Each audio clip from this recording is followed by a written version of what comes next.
Assalamu alaikum.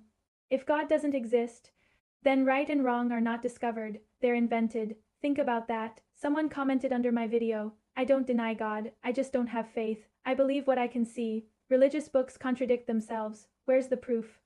First, respect. That's an honest position. So let's separate two things, God and religious books.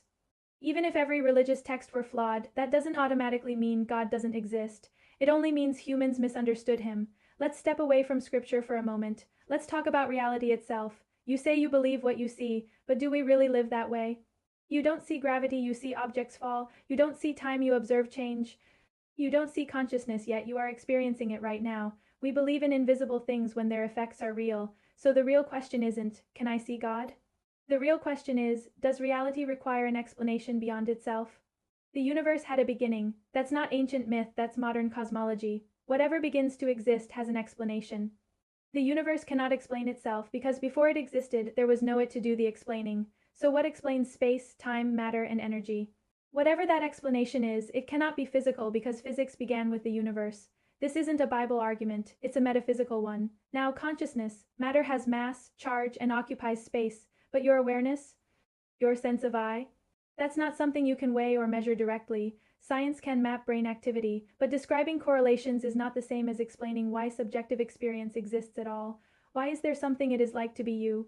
That question is still open. Now, morality, if there is no higher grounding, then moral values are ultimately evolutionary strategies or social conventions, useful, maybe binding in any ultimate sense. Harder to justify, yet we don't speak about atrocities as personally disliked behaviors.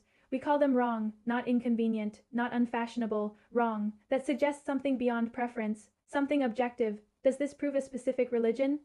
No.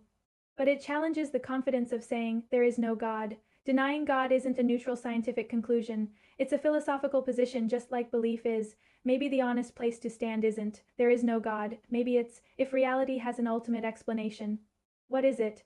And that's where the conversation really begins. If you disagree, explain why. If you're unsure, stay curious. Let's think deeply, not emotionally. If this made you pause or think, share it with someone who says, there is no God, because asking questions is the first step toward truth.